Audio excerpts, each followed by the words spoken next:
Hello there, welcome Genesis Models, my name is Bobby Ward and welcome to this in-box review. We're going to be taking a look at a lovely Boeing A-18E Super Hornet. Now this is by Meng Models, it's in 1/48 scale and you know it's a fairly newish tool. It was new tooled in 2020, so not bad. It's going to cost you around about £70. So let's have a look inside and see if it is worth it. Now, lovely box art, as you can see. We've got two markings, right, just on the box art just there, just to show you. We'll see if there's any more inside. So let's open this up. There we go, got there in the end. So first sprues, we'll just jump straight in with some surface detail. Right, we have the top part of our fuselage and wing section. So let's see what we have. Well, straight away we will see we've got some nice recess panel lines, recess rivets, got some nice detail going on around this. Right, going over that 90-degree angle, we do still seem to have good crisp recess panel lines as well, which is good to see. Even around this exhaust area, I have built the Hasegawa one in 1/48 scale as well, so I've got a good one to compare this against. So as you can see, really good detail. This is the underside, right, and again we have good detail going on all around. As you can see, lovely detail. I can actually just slightly bring this together just to actually show you maybe a couple of the challenges you would have with this kit. Now there is like these locator pins just here. Bill Boudreau actually built this and said it's actually a really good model as well. Give me a second. Right, finally got those in their location holes there, which kind of really locks it in by itself. As you can see, fit is looking rather good there at the back. Now this is you get this with the Hasegawa kit as well, and that is we have this join line running all the way along there. I mean, maybe a bit of a press together, and as you can see, those little gaps go away. Looks pretty good. This is kind of like something that, again, with the Hasegawa, it was the same sort of problem. We covered it in the step-by-step we did of it. You know, it's this here. You'd have to sort of, you know, fill, sand and rescribe all this area to get rid of that kind of join line if you wanted to go for that. It is on the underside if you're not too picky about it. But moving along, we have, again, this is going to be the Hasegawa, the same, which is our exhaust area just here. Now you can see lovely surface detail again, just like the rest of the kit. But what's going to happen is just here, it's going to be going on around about there, hopefully, as you can just see there, and that is also going to be another sort of join line area to sort of take care of. Again, we had to do with the Hasegawa, filling, sanding, scribing. I know this is a new kit. I mean, I don't think it's really Ming's fault on this one. I think it's just the shape of the FA-18s. You know, they're such a complex shape that to kind of the manufacturers to put it together in the way it goes, it's just going to have those little bug areas. But anyway, we have the fuselage section just here. Again, lovely surface detail going all the way along there. We even have our instrument display panel. Again, lovely detail with that, and I do believe there's loads of nice little bits of decals to those instrument display panels as well. Moving along, yes, there's a couple of little bits and bobs on this sprue, but we will move along. I'm not going to get all the plastic out of their bags because there's a lot of plastic to get through, but yes, we have ailerons, flaps and some tail sections as well going on with that. Next sprue we have here, which we get to see the air intakes. I mean, here are air intakes, but yes, there are ejector pin marks inside there, so if you wanted to, like, you know, get rid of those ejector pin marks so it's all nice and smooth down there, that is one thing you'll have to do with that. We do have absolutely gorgeous wheel well detail. I mean, hopefully you can sort of see the level of detail, all those little wires and hoses and stuff, they look so crisp, right? And because the whole wheel well section is all sort of like a bit like building up a bit of a box, you know, every wall is going to have detail on it, and lovely detail at that. So I could just imagine that looking absolutely gorgeous when it's all built together. We do have our landing gear bits just here, loads of detail on there, again very crisp like the rest of the kit. We have some wheels, right, hopefully you can see there, looking rather good. Flip this over, I'm not seeing on the landing gear bits any sort of nasty ejector pin marks in nasty places, looking all good. Bit of a wheel well door just here as well, no ejector pin marks in those areas. Looking very impressive, actually. I am rather impressed by this kit so far. Again, I'm not going to get all the bits out the plastic, all the sprues out their packets, but a bit of the wing section just there. We've seen the level of detail already. We have two identical sprues just on here, which just has like fuel tanks, couple more wheels, nothing major to write home about there. We also have a real nice array, nice-ish array of weapons. We do have some sidewinders, hopefully as you can see there, nice couple of sidewinders. We've got two there. I think there's the X and M variant, so we've got two of each of the different variants. Then we have three of our Sparrows, right, they look snazzy as well. And we've got two types of bombs to put on here as well, two of each of them, which should look rather cool. So those are the bunch of weapons you get.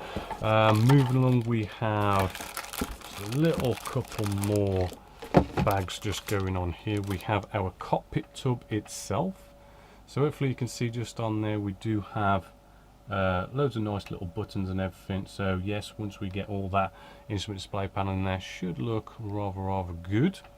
Just put that away. Then we have just a couple of clear parts just here, which is just stuff like, looks like to be like the noses to our missiles and stuff, so you can have the bit of clear parts just going on there. Then we have our main clear part, the canopy itself, which is nicely separately bagged and wrapped up in this cling film. Here is the main part of the canopy, which looking on camera looks really nice and crystal clear, but if I put it up to the light, it's looking mega crystal clear. Really nice. Some of the top crystal clear canopies I've seen. We do have that little seam line that goes down the middle there, so that needs to be kind of like knocked back, sanded and repolished. A little bit of a shame, but you know what, that's how some of the nice big canopies go, shall we say. Right, moving along, we have, last but not least, is the paper stuff, and we have also, we do get polycaps, right, and we also get these little kind of like pins, and this is just so as you can remove your fuel tanks, your weapons, you take them on and off as much as you like. So the next thing we have is we have this description. I haven't really seen this before, but it's like some really funky, really good quality paper, nicely printed off, but you've got it in different languages, and it's really, I mean, as cool as the quality of the paper is and stuff, it's just a brief description of the aircraft. A bit overkill maybe, but that is that. We do have a nice big decal or decal sheet just here, which hopefully you could see, you know, it's got good color and everything. We do have all those instrument display panels just going on there, so that'll be good for the cockpit area.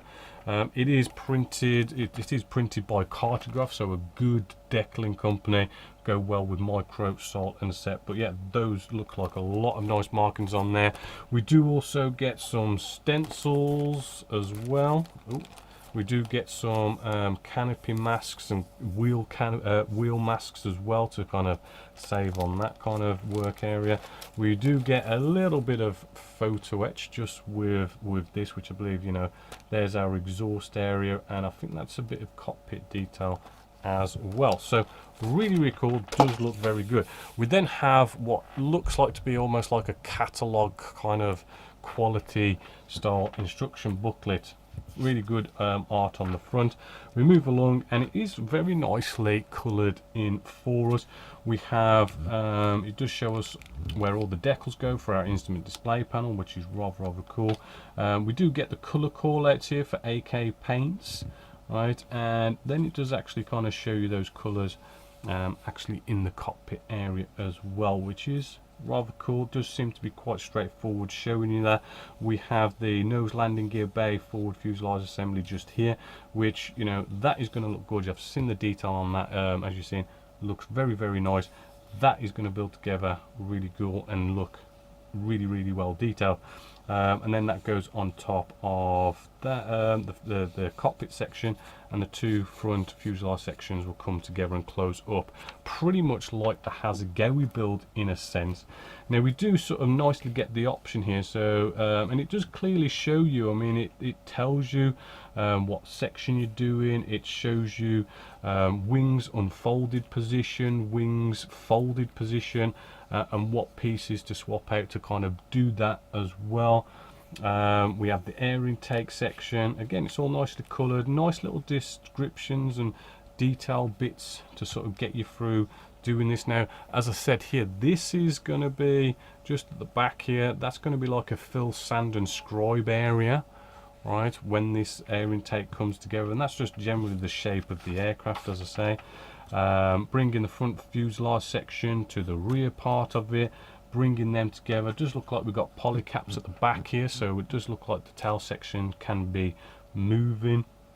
Then it's quite good because it goes in quite a bit of detail of showing you, you know, say your flaps positions, right, of how it should be in the retracted position. If we turn over, it will show you in the extended position, so you've got that good choice, really kind of have whatever dynamic pose you want.